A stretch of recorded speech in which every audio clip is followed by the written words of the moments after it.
when you're trying to draw an animal, or anything for that matter, you need to look at proportion. So here's my hippo. If you will notice, and I use my pencil, I'm not using scientific measurements, from the line in my hippo's mouth to the edge of my hippo's nose, I measure that. And I notice that that normally comes right between its eyes.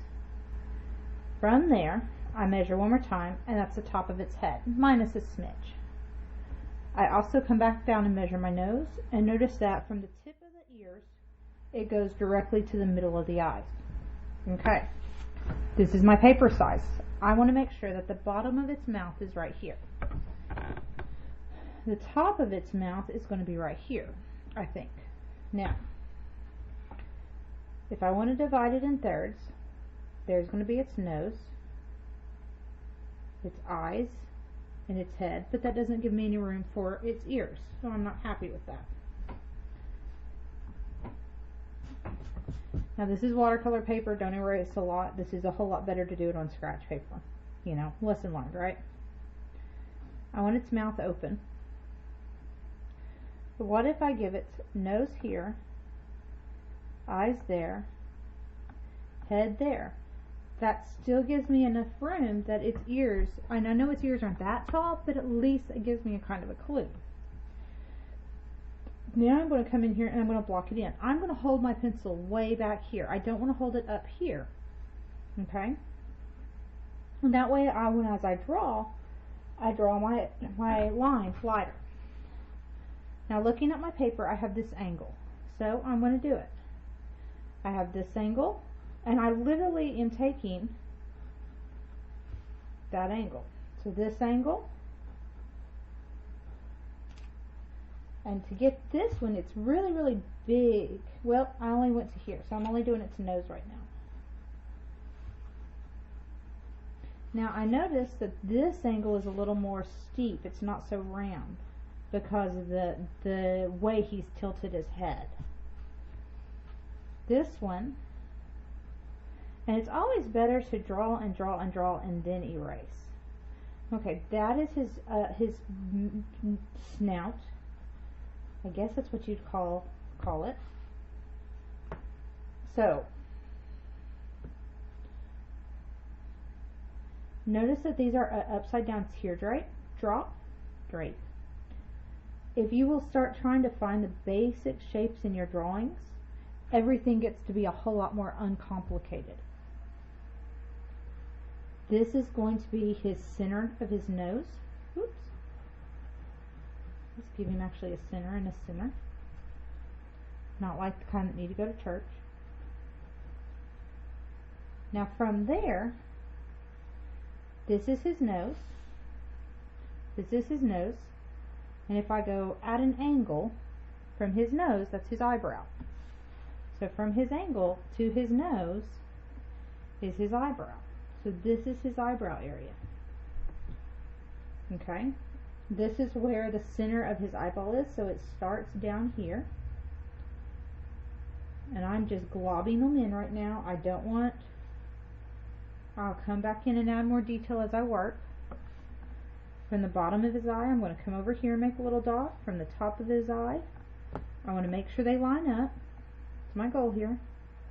And notice I'm using my pencil. I'm not using anything special. Needs to come down just a smidge. Again, back to my picture. I'm going to lay my pencil down. Notice it's a different angle because this side of his face is tilted a little bit more towards the camera. So this is going to be the corner of his eye. But now this guy has a really huge eye opening. And this eye seems to be a little bit larger in the way it's angled. Maybe there's something over here catching his eye and he's watching it. I don't know. But this eye is just slightly larger, more open. So I'm going to take, to help buffer that, and work with his eyelid a little bit. Now, this is where art meets, you know, all of this technical stuff I'm giving you. You get to play with it and add it in, but you can make it make sense better for everyone. Don't go directly off the picture, fix it. Because your brain will tell you what needs to be tweaked.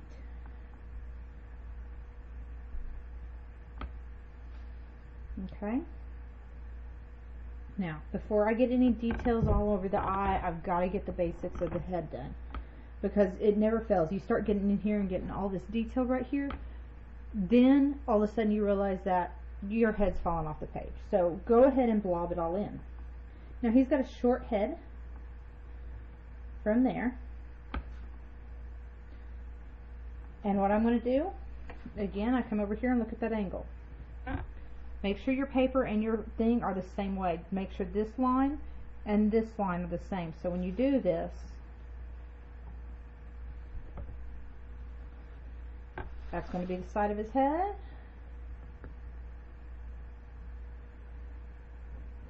And that's going to be the side of his head.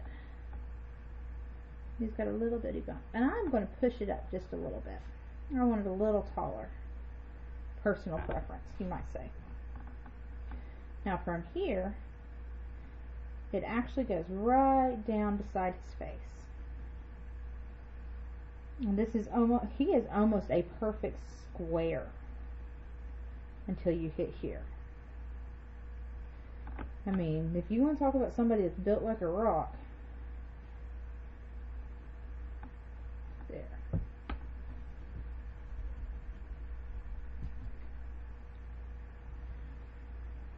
Now on this side, he has a little more curve to him. Him, her, I'm not sure. I've never been able to tell you what sex a hippo is. So his jaw, I'm going to pull this up so it's even here. And you see this, and then he has this roll that comes in here, and then he has a roll here.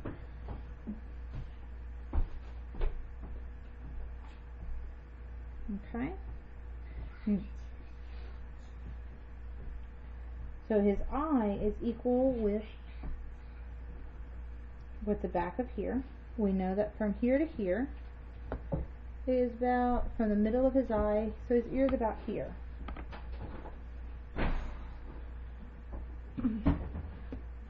So from here to here, and from top of his eye comes here. So from here to here.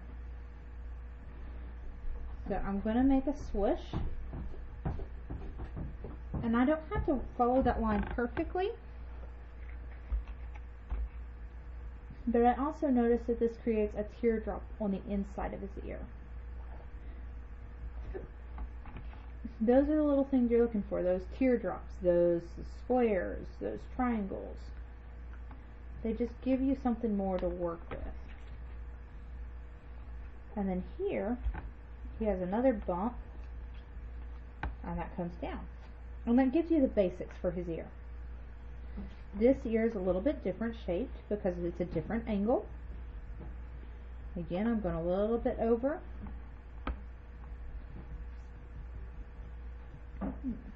These are general gists. You kind of work with them and you flex them where you need to.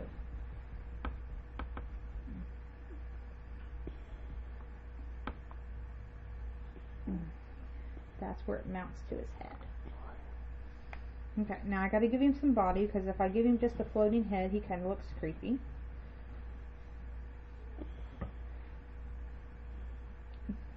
His mouth is going to be open again, and I'm adjusting his jaw.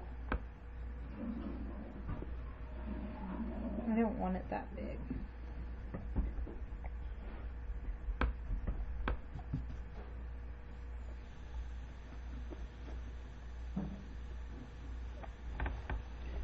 Now he's got another bubble of fat, or muscle, or skin roll, or whatever you want to call it.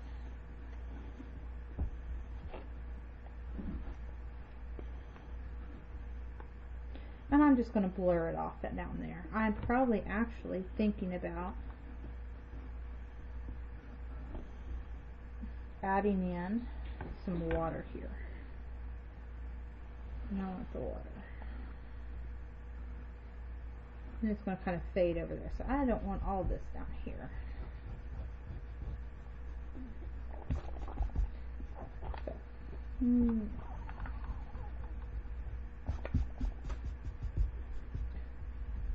so,